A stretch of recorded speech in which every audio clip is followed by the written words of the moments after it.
E aí galera, professor Carlos aqui de novo, vamos falar de novo sobre a EBSER.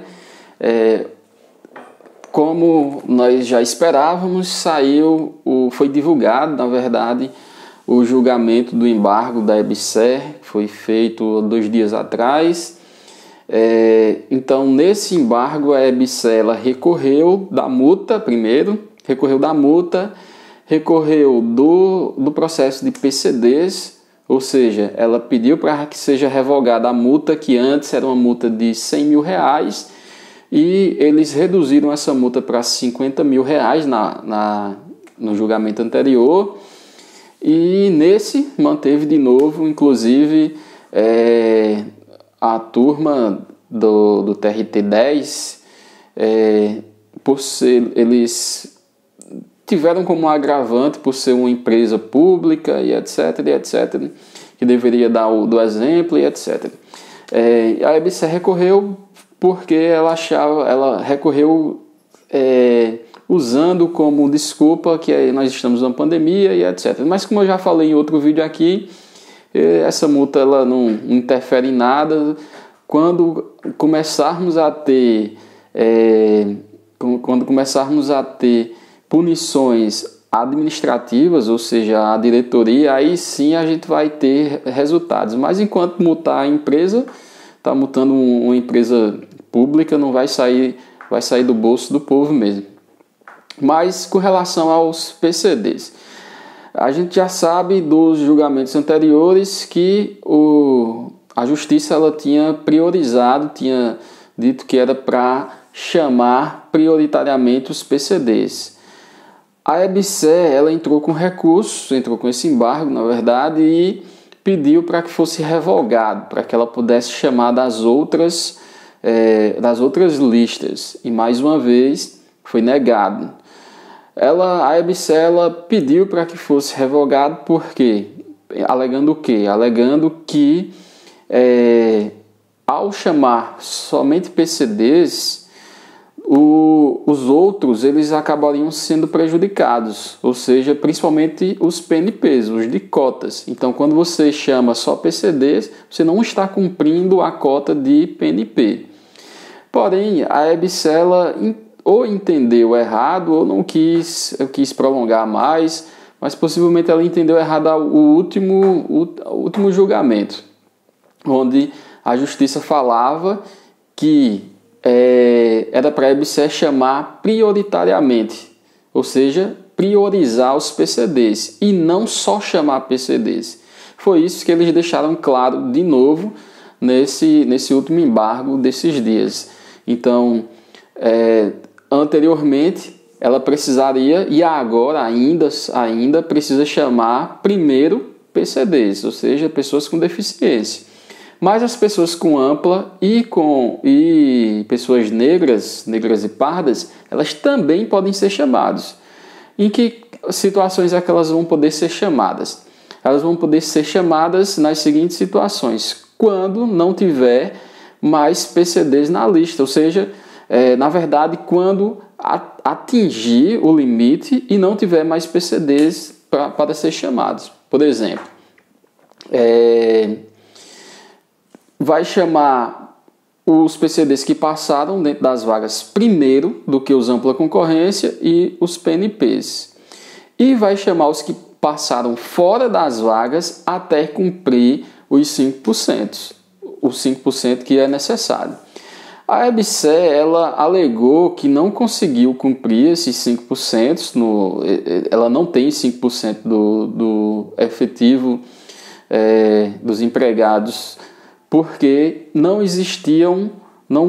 teve um número suficiente nos outros concursos, claro, não teve um número suficiente de pessoas interessadas, de PCDs interessados em ocupar os cargos. Então ela disse que não é culpa dela, que não tem um percentual de 5%, diz que esse percentual de 5% não se cumpre por quê? Pela questão social, ou seja, as pessoas não querem, os PCDs não querem assumir os cargos. Porém, esse argumento da EBSER é um argumento totalmente furado. A gente sabe que tem um número, inclusive o Ministério Público do Trabalho, ele fez esse levantamento e viu que tem pessoas anteriores, nos concursos anteriores, que foram aprovadas e estão aptas a assumirem esses cargos. Dentro do documento que foi divulgado, nós temos aqui, eles colocaram até alguns dados. Por exemplo, a EBSER ela tem 28.282 empregados. Desses 28.282 empregados, tem que se cumprir o percentual de 5%. Esses 5% correspondem a 1.145 empregados. Quantos a EBSER tem? A EBSER tem 711 empregados.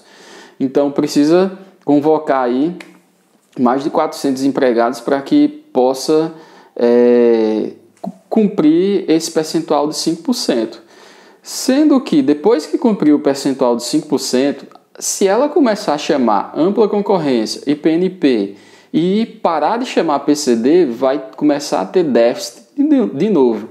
Então, o que foi que aconteceu? A turma do TRT-10, ela estipulou que depois de que cumprir os 5%, aí precisa que a EBSER continue chamando ampla concorrência, PNP e PCD naquela proporção que a gente já conhece. Ou seja, vai chamar 5% dos convocados precisam ser de PCDs, 20% precisam ser de PNPs. Se chamar, lá do documento deixa bem claro também, se chamar PCD e esse PCD desistir, o que é que vai fazer? Chama da ampla concorrência ou do PNP? Não, chama do PCD de novo, até cumprir o percentual de 5%, prioritariamente de quem está dentro das vagas e depois de quem está fora das vagas. O que é que vai acontecer nos locais onde tem CR, ou seja, cadastro reserva? Se é cadastro reserva e não tem listagem de PCDs, então teoricamente está livre para chamar, ou seja, os da ampla concorrência que são cadastro reserva, estão lá dentro do cadastro reserva, que são aqueles cargos que não abriu vaga nenhuma e só tem os 21, aqueles 21 eles podem ser chamados depois que esgotar o PCD, se tiver PCD lá naquele local, certo? Então era isso que eu tinha para falar para vocês hoje. Precisa chamar os PCDs até atingir o percentual mínimo. Depois de atingir o percentual mínimo, aí vai chamar alternado. Nos locais onde não tem PCD para ser chamado, aí sim precisa chamar aí pode chamar da ampla concorrência e do PNP. Beleza? Então era isso que eu tinha para falar para vocês e comenta aqui embaixo o que é que você achou dessa decisão, se seu local tem PCD ou não tem. Se tiver alguém aí do jurídico, eu não sou não sou advogado, nem sou do jurídico, por isso que eu falo no linguajar mais popular, até melhor para que vocês entendam. Não sei se a EBSER pode recorrer em instâncias superiores. Se tiver alguém do jurídico aí, responda aqui, por favor. Será que a EBSER pode recorrer ainda em instâncias superiores ou vai acatar dessa vez, acatar realmente o que a justiça está pedindo? Espero que ela acate logo para que acabe logo com esses problemas e não fique se arrastando em processos judiciais, em cima de processos judiciais. Até a próxima e tchau.